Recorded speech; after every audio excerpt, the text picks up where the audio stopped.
Good morning, dear students. In this lecture, we will see the various technologies used for the retention of the flavor, retention of the natural flavor in the food product. The first point, that is enhancement of the flavor. Enhancement means enrichment or improvement of the flavor of the natural product. For example, in this, to retain the flavor of food product, we have to enhance the flavor or improve the flavor of that food product, and for that we add some other ingredients. For examples, many times garlics, gingers, onions are added in the food product to improve or enhance the flavor of that food product. Second method of retention of natural flavor of the food product is addition of the enzymes which contribute in the retention of natural flavor as well as the production of different flavor in that food product. For example, if you see the flavor of the cheese, that different flavor of cheese is produced when lipase enzyme acts on the fat present in that cheese, acts on milk fat present in that cheese, which results into the hydrolysis of that milk fat and releases some free fatty acids. That free fatty acids are converted into flavoring compounds by microorganisms. Then the cheese got that different distinct flavor. Okay, so addition of such enzymes will produce or retain the flavor of that food product. Third method is enrichment or enhancement of natural flavor or retention of the natural flavor by addition of flavor intensifiers. The most common example of this flavor intensifier is monosodium glutamate or MSG. After addition of this MSG or monosodium glutamate, the natural flavor of that food product get enhanced or it intensifies the natural flavor of that food product. Fourth method is addition of flavor precursors. Sulfur containing amino acids are used as a flavor precursors for retention of the natural flavor of the food product. For example, methionine, cysteine, cysteine, these are the sulfur containing amino acids.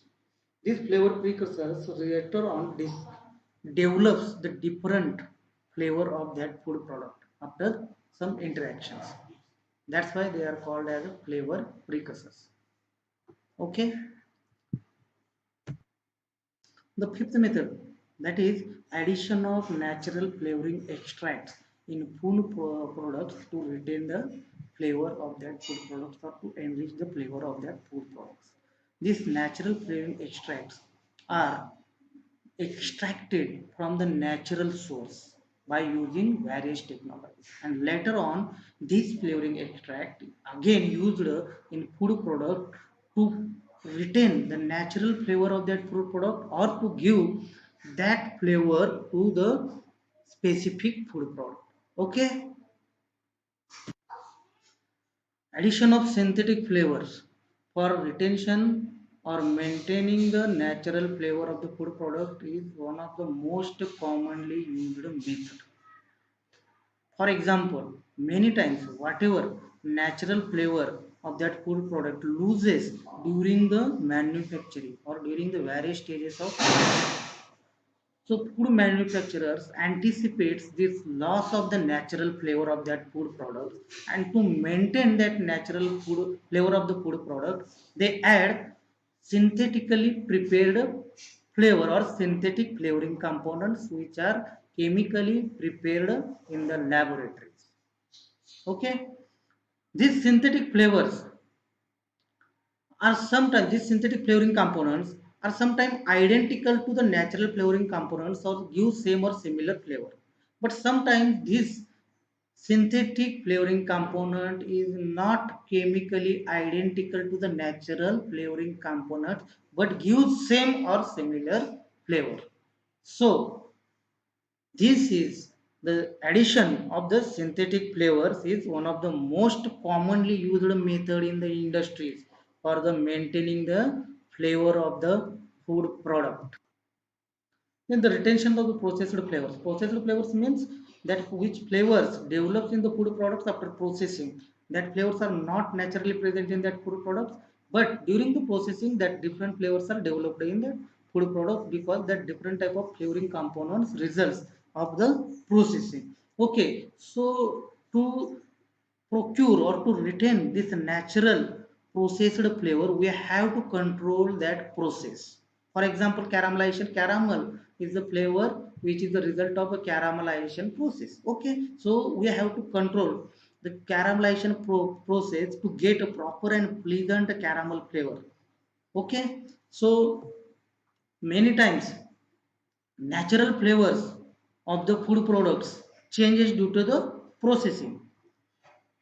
There is a need of elevated temperature for the process, different type of processing of food products, but the long time exposure of that food products to high temperature results in the change of the natural flavors or loss of the natural flavoring components of that food products, and which results into the change of the natural flavor of that food product. To avoid that, we have to minimize that time of exposure of that food product to high temperature. For that, you can use HTST, that is high temperature short time.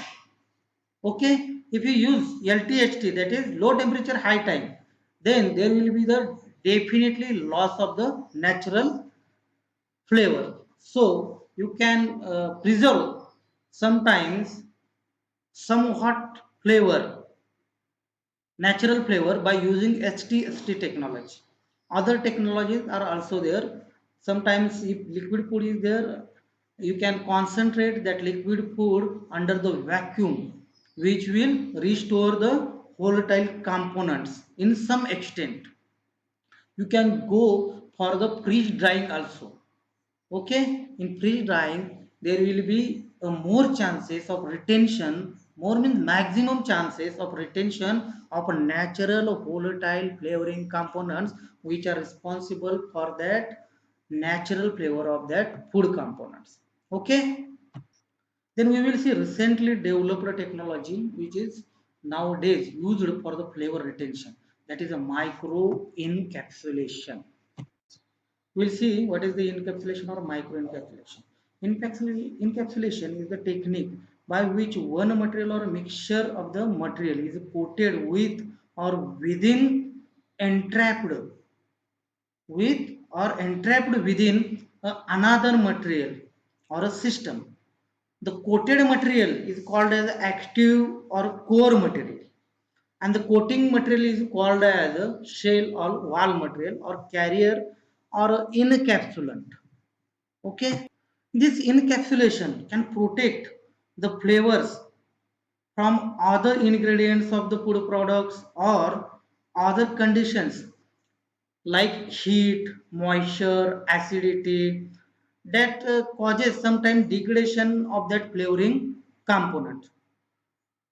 Actually, this encapsulating material isolates the core or active material, means that is flavoring component, from environment and protects it from the degradation, and then thus it retains the flavor or flavoring component. Okay, thank you very much. In next lecture we will see vitamins and minerals.